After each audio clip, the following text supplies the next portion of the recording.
Hi, my name is Cyclopedia, short for Casombrerong Britannica Encyclopedia Wikipedia. And yeah, I have my hat removed just for this segment, and my role here is very simple and easy.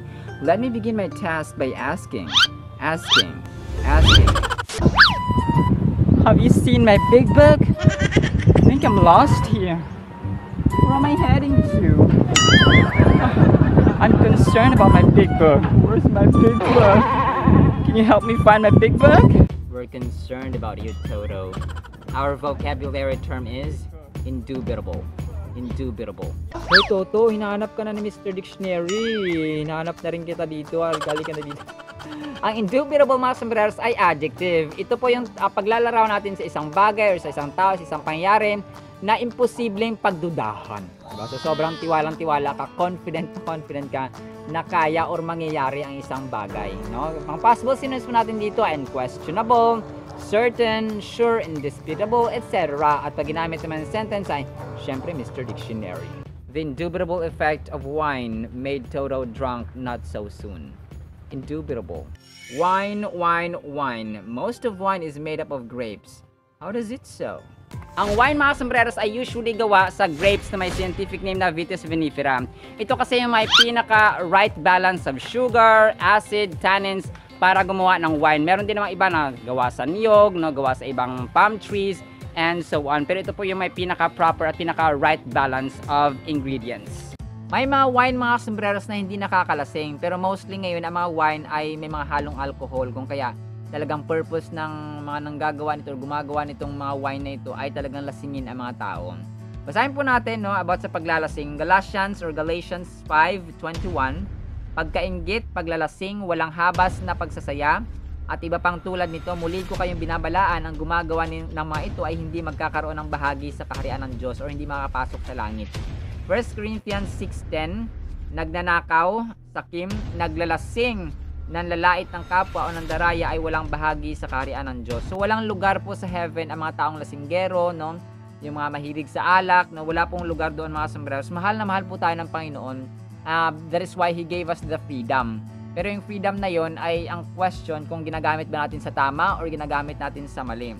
Hindi po masama ang tawag dito, ang uminom ng accounting tawag dito, yung may mga wine kasi na na pure grapes lang, talagang hindi naluan ng parang pure fermented siya, hindi siya inaluan ng alcohol or mga bagay na pwede magpakalasing. Kasi ang purpose, dalawang purpose kasi may purpose na talagang ginawa ito ng kumpanyang to, ginawa ng mga ganitong mga individuals para lasingin ng tao. May mga tao naman na ginagamit para sa holy activities, kagaya sa church, no?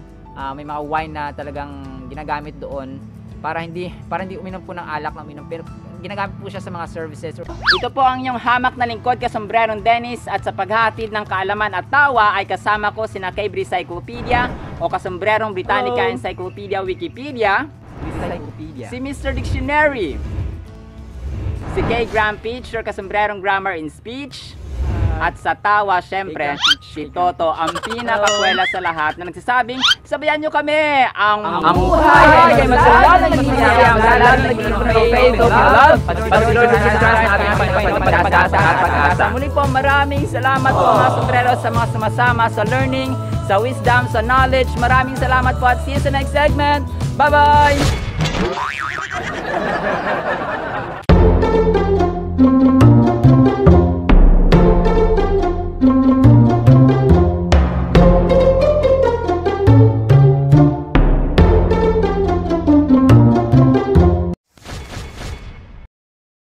Kasama ko sina Kay Cyclopedia o Kasombrerong Britannica Encyclopedia Wikipedia, si Mr. Dictionary, si Kay Graham Peach or Kasombrerong Grammar in Speech, at sa tawa, syempre, si Toto, ang pinakakwela sa lahat na nagsasabing, sabayan nyo kami, ang buhay ay masalang nangyayari, ang lalang naging faith of love, patuloy na natin pag-asa.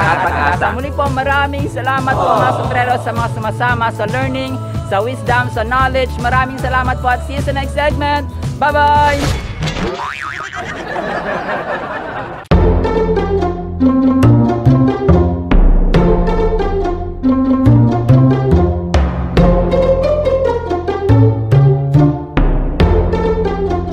you.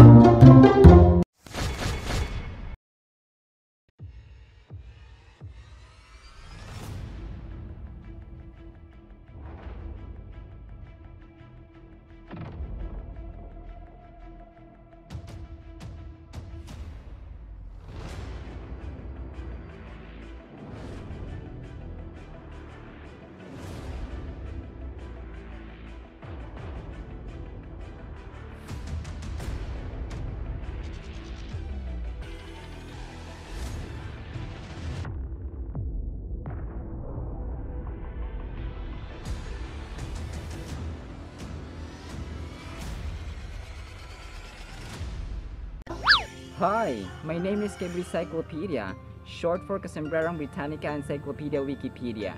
And yeah, I have my hat removed just for this segment, and my role here is very simple and easy. Let me begin my task by asking. Have you seen my big book? I think I'm lost here. Where am I heading to? I'm concerned about my big book. Where's my big book? Can you help me find my big book? We're missing you as well, Toto. Our vocabulary term is interlocutor. Ay naku, Toto, gumagala lang yan, Mr. Dictionary. Ang interlocutor, mga sombreros, ay noun. Meron tayong dalawang possible definition dito. Una, ito po yung tao na taking part a conversation with you. Ito yung kausap mo. Ang pangalawa naman, ito naman yung tao or yung organization na nakikipag-usap sa iba pang tao or nakikipag-negotiate sa isa pang organization in behalf or on behalf of someone else. Alright? So mga possible synonyms po natin dito ay middleman, collocutor, conversationalist, dialogist, etc. At pag ginamit naman sentence ay let it fly, Mr. Dictionary. Toto says an interlocutor in one of Plato's dialogues, tremble before lovers. Interlocutor. Plato. Do you know him?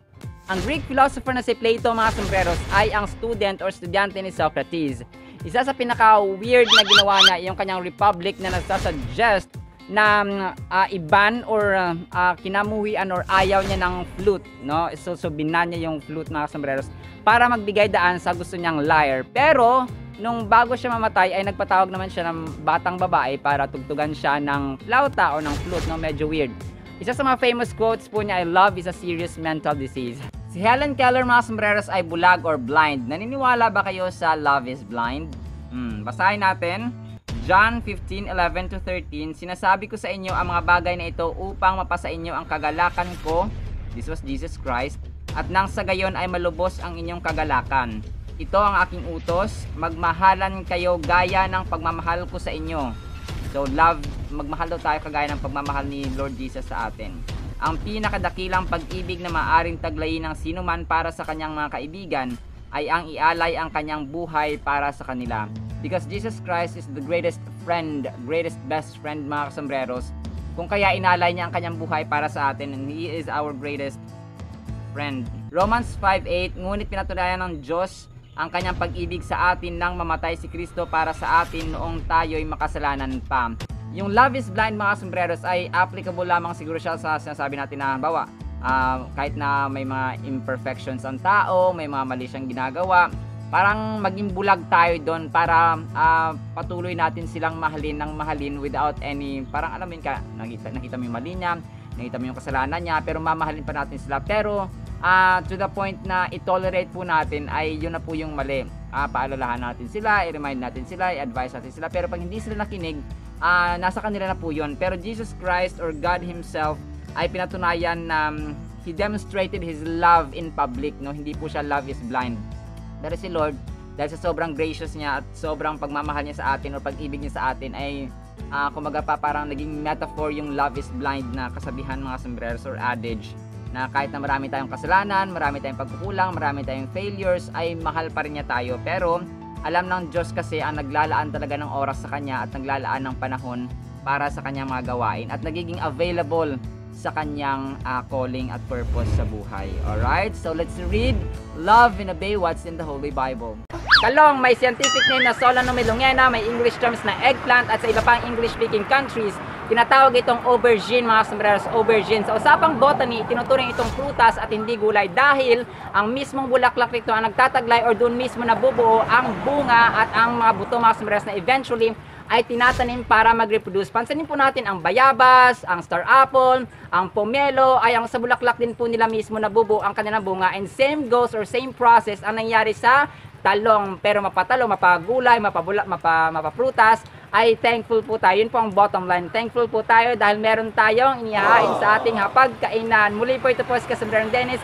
Ito po ang inyong hamak na lingkod, Kasombrerong Dennis, at sa paghatid ng kaalaman at tawa ay kasama ko sina Kebri Cyclopedia o Kasombrerong Britannica Encyclopedia Wikipedia, si Mr. Dictionary, si K. Graham Peach or Kasombrerong Grammar in Speech, At sa tawa, syempre, si Toto ang pinakakwela sa lahat na nagsasabing, sabayan nyo kami, ang buhay ay masaya, nagiging lalo